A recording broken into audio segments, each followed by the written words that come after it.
Paul Jones, who is currently the voice of the Toronto Raptors, but also a huge Knicks fan from his childhood. Good morning, Paul.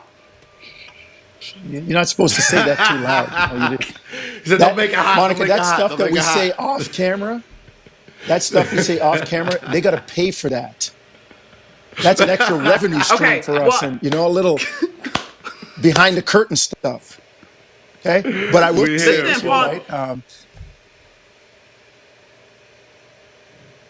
Go ahead, Monica. Awkward television moment on Zoom. Go ahead, Paul. Go ahead, Paul. I Take will it. say, though, our job is to bring out those nuggets. So I'm very proud. So please give us a little bit more about that part of your life. And we certainly acknowledge your current role. It's fine. And we got plenty. We're gonna get to that plenty. But talk about the Queen's days. So my brother Mark, who is a national broadcaster on another network, and I spent a lot of time growing up in Queens. We were a lot of my dad's family. He came to Toronto. A lot of his family was in Queens, and we used to go play ball at Montebello Park, and just kind of hang out in the hood. And I was a Knicks fan, and I remember the first time working for Toronto. I've been here 25 years, since day one. I've seen everything from, former Knick Marcus Camby and Charles Oakley all the way up to holding the trophy last year. And the first time we did a game at Madison Square Garden when Toronto actually mattered, and Toronto won.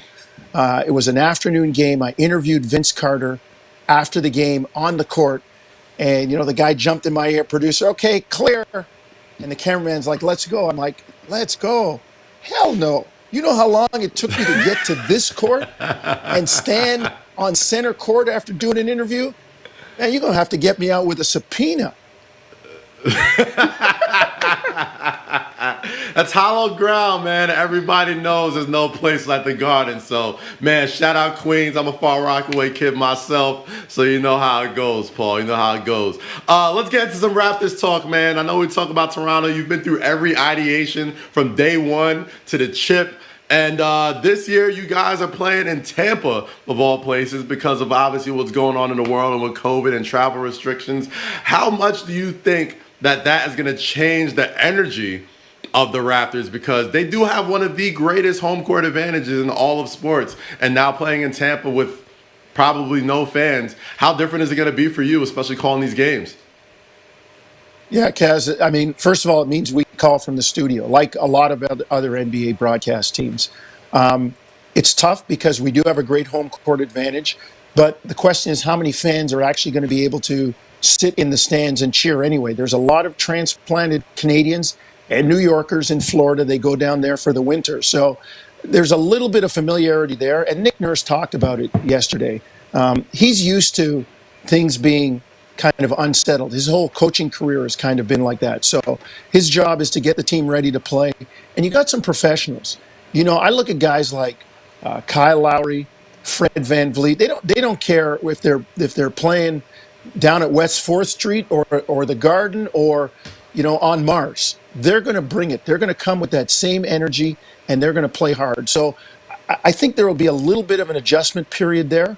But the guys will miss Toronto. And I tell you, Kaz and Monica, the hope is that when the first half of the season ends and there's the break in March, that the world will have settled down, shall we say, a little bit, and Toronto can get back across the border. Teams can come in, exactly, bro, and we can kind of get our home court advantage back when it counts for the playoffs. Yeah, that is. It makes sense. It's a good hope. It would be a indicator that we all, as a collective, have gotten to a better place in terms of dealing with this pandemic. But on the current roster, though, Paul, can you tell us about your 29th pick, Malachi Flynn, who joins a very small group of San Diego State Aztecs that have played for Toronto? Yeah, we had a chance to talk to Malachi yesterday. Nice young man, one of 7 children. So, he knows what it's like to fight for stuff. And he talked about it, how his mom had a van and it was always up and down. And, he said that's what helped make him competitive. And, people would look at him and say, well, the Raptors picked another small guard, but they've had success with small guards. I mean, like I said, you look at Fred and Kyle, and Malachi is very competitive. He talked about being in camp yesterday and having a chance to work out with those guys. So he's very skilled too. You know, we're getting to this point in the NBA where it's not as defined by position as it was back in the day. You want a basketball player, and you know, you think of some of the great players in this game, and sometimes size doesn't matter. Our former general manager here and a guy who worked in New York for a while, Isaiah Thomas, was one of those guys. So you're a basketball player, you're a baller, or you're not. And I think the Raptors are very careful in who they select, and I think they like Malachi, and hence the selection. And we're looking for good things from the youngster. You hit the nail right on the head, man. Ballers are gonna ball. And speaking of hoopers, speaking of ballers, my heart was definitely broken this offseason when Fred VanVleet chose to stay in Toronto. He was my #1 target as a free agent for the New York Knicks. I thought we had a chance to get him, but obviously he chose to stay with the franchise that gave him the big shot. What are your thoughts on Fred VanVleet getting that bag and staying in Toronto/Tampa for the foreseeable future of his career? Well, first of all, he deserves it. You know, the phrase "bet on yourself" that Fred has coined has become very popular. Here's a guy who wasn't drafted.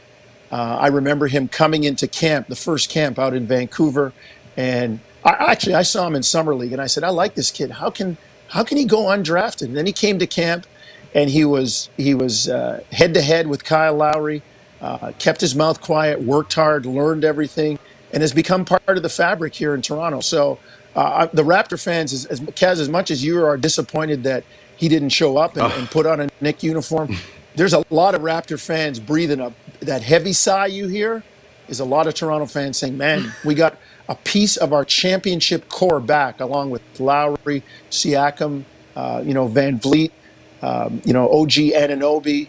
There's Norman Powell. There's 5 guys that were still part of the championship team, and Fred's a big part as they hope to build going forward. An even bigger part of that is that he still looks exactly like Drake's cousin, so that's great to be in Toronto.